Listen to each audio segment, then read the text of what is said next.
semua? Pagi. Semangat yang 45. Oke. Saya akan berbagi pengalaman praktik, berbagi praktek kepada Bapak Ibu tentang modul 1.4, yaitu aksi nyata tentang budaya positif yang harus kita tumbuhkan di sekolah kita ini. Apa itu budaya positif? Sebelumnya saya memperkenalkan diri dulu. Ini adalah yang saya ambil dalam budaya positif ini adalah tentang kesepakatan kelas. Apa itu kesepakatan kelas?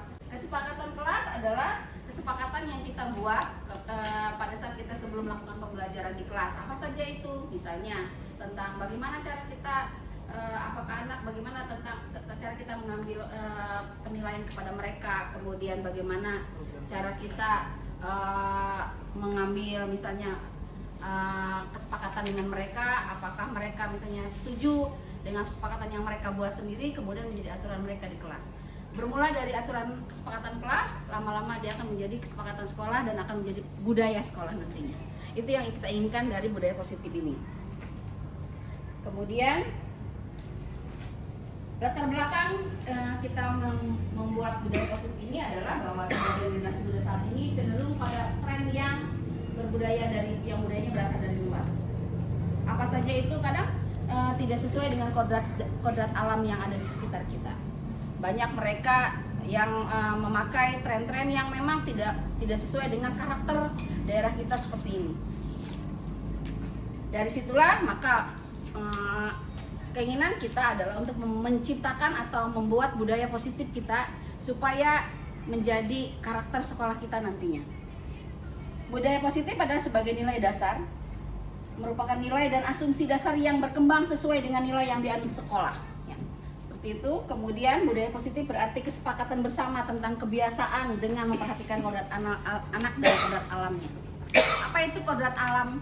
Kodrat alam adalah budaya di sekitar kita, masyarakat kita yang nantinya itu akan menjadi basic mereka pada saat mereka ada di sekolah. Kita sebagai guru tidak mencetak mereka, melainkan kita hanya menebalkan karakter yang mereka miliki dari rumahnya, dari kodrat alamnya. Kemudian dibawa ke sekolah, kita tebalkan yang baiknya. Dan kemudian kodrat zaman adalah sesuaikan dengan kondisi zaman kita saat ini, dengan kecanggihan IT dan sebagainya. Artinya bahwa pendidikan yang diinginkan oleh KHD, Ki Hajar Dewantara, adalah anak itu memiliki karakter dan budi pekerti sesuai dengan kodrat alam dan kodrat zamannya, yaitu falsafah untuk menuju profil pelajar Pancasila. Kemudian guru sebagai manajer penerap budaya positif di sekolah. Guru adalah manajer yang kita adalah sebagai manajer yang akan menjadi motivator dan inspirator buat mereka. Tentu saja kalau kita mau menjadi motivator atau inspirator, maka kitanya dulu diperbaiki. Kita yang menjadi teladan buat murid-murid kita. Kemudian penciptaan karakter pelajar Pancasila ini adalah kolaborasi pihak sekolah dan masyarakat dalam menjalankan budaya positif dapat menciptakan karakter siswa yang memiliki nilai pelajar Pancasila.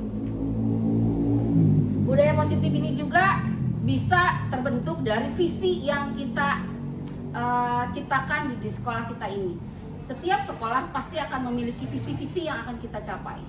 Visi itu bisa tentu saja yang memiliki profil pelajar Pancasila, dari mulai kemandirian, berakhlak mulia, kemudian kreativitas.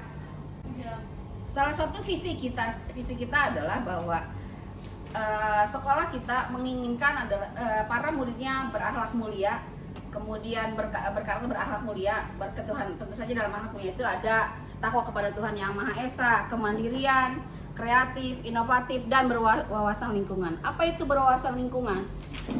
Berwawasan lingkungan adalah bahwa anak kita ajarkan bagaimana cara mereka menempatkan sampah pada tempatnya. Jadi sampah mana saja, bukan hanya sekedar membuang sampah, tetapi melainkan menempatkan sampah pada tempatnya. Kemudian hal itu menjadi pembiasaan-pembiasaan yang nanti mereka akan menyadari betapa pentingnya tentang arti kebersihan dan bagaimana mereka memanage dirinya, bagaimana cara untuk memperlakukan sampah gitu. Jadi bukan hanya sekedar mereka membuang sampah saja. Ini yang akan kita yang akan kita lakukan sebagai budaya positif di sekolah kita nantinya. Kemudian peserta didik mampu membuat kesepakatan kelas sesuai dengan nilai-nilai profil pelajar Pancasila ya. Kemudian mereka, tadi kan saya sudah bilang bahwa pada saat kita pembelajaran kan ini sudah kita lakukan, yaitu dengan kesepakatan kelas ya. Cuma kesepakatan kelas yang kemarin kita lakukan atau kontrak belajar itu adalah rata-rata berpusat kepada dari guru. Hal ini seharusnya bahwa yang disebut sebagai kesepakatan kelas adalah berpusat dari siswa, dari murid. Murid yang memberikan ide-ide tersebut kemudian kita jadikan sebagai satu aturan di kelas itu sendiri. Kemudian ketika mereka melanggar dan sebagainya, mereka akan tahu batasan-batasan yang akan mereka lakukan. Dukungan yang dibutuhkan agar terbentuk budaya positif ini adalah dukungan dari warga sekolah.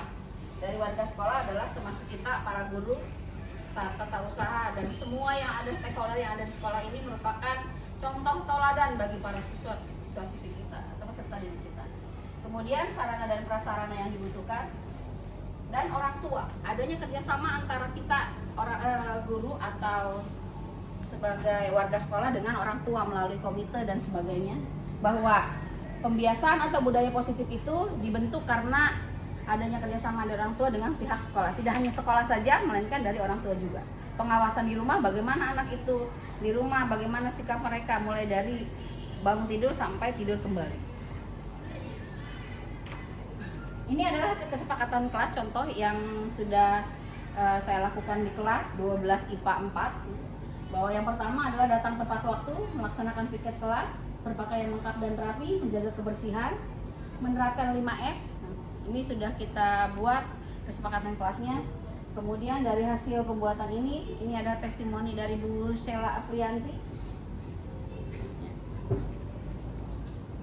Kemudian ini hasil pada saat kita memberikan sosialisasi tentang budaya positif tentang kesepakatan kelas di kelas 12 IPA 4. Ini prosesnya.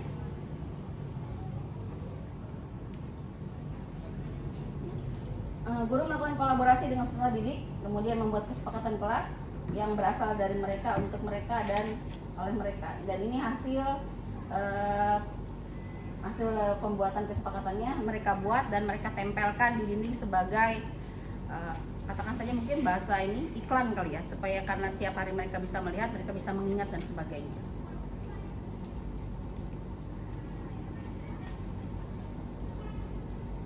Ini adalah tentang datang tepat waktu, kemudian melaksanakan piket kelas, kemudian berpakaian lengkap dan rapi, menjaga kebersihan, menerapkan 5S, senyum, sapa, salam, sopan, dan santun.